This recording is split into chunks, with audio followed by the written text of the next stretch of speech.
আসসালামু আলাইকুম রহমতুল্লাহি ওবারাকাতুহু বিসমিল্লাহির রহমানির রহিম। সুপ্রিয় দর্শক মণ্ডলী, আজকের ভিডিওতে আলোচনা করা হবে রুকুর দোয়া। সুপ্রিয় দর্শক, নামাজ একটি অত্যন্ত গুরুত্বপূর্ণ ইবাদত এবং এই নামাজে যতটি অংশ আছে তার সবচেয়ে গুরুত্বপূর্ণ হলো রুকু এবং সাজদা। রুকু এবং সাজদা আপনার যদি ঠিক না হয় তাহলে কিন্তু আপনার নামাজ পরিপূর্ণ হবে না। সুপ্রিয় দর্শক, সেদিকে লক্ষ্য রেখে আজকের এই ভিডিও। তো আজকের ভিডিওতে আলোচনা করা হবে রুকুর দোয়া। রুকুতে মূলত দুটি দোয়া অত্যন্ত গুরুত্বপূর্ণ রয়েছে। তার মধ্যে প্রথম দোয়া হচ্ছে এই দোয়াটি, যা সকলের জানা আছে। যদি এই দোয়াটি আপনার মুখস্থ না থাকে তাহলে এটি করতে হবে, বা এই দোয়াটি যদি মুখস্থ না থাকে তাহলে এই দুটির মধ্যে যে কোনো একটি দোয়া আপনাকে পাঠ করতে হবে।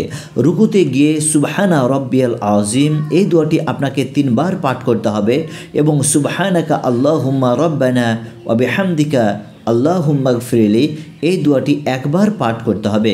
যদি এটি 3 বার কিংবা এটি একবার, দুটোর মধ্যে যে কোনো একটি দোয়া পাঠ করেন তাহলে আপনার রুকু হয়ে যাবে। সুপ্রিয় দর্শক মণ্ডলী, তো চলুন আমরা আলোচনা করি সুবহানা রব্বিয়াল আযীম। সুবহানা রব্বিয়াল আযীম এখানে বাংলাতে উচ্চারণ দেওয়া রয়েছে, তার অর্থ হলো পবিত্রতা বর্ণনা করতেছি আমার মহান প্রভুর। তারপর দ্বিতীয় দোয়া হচ্ছে সুবহানাকা আল্লাহুম্মা রব্বানা ওয়া বিহামদিকা আল্লাহুম্মা গফিরলি এখানে উচ্চারণ দেওয়া রয়েছে। সুপ্রিয় দর্শক মণ্ডলী, সকল ব্যক্তিকে বলবো যে এই দোয়া দুটি মুখস্থ করার জন্য নামাজে একটি অত্যন্ত গুরুত্ব রাখে এই দোয়াটি।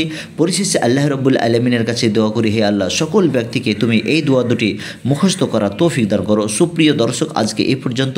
আগামীকাল আবারও একটি নতুন দোয়া নিয়ে আমরা উপস্থিত হয়ে থাকব। ততক্ষণ আপনারা আমাদের এই চ্যানেলের সমস্ত ভিডিওগুলি একে একে দেখতে থাকুন।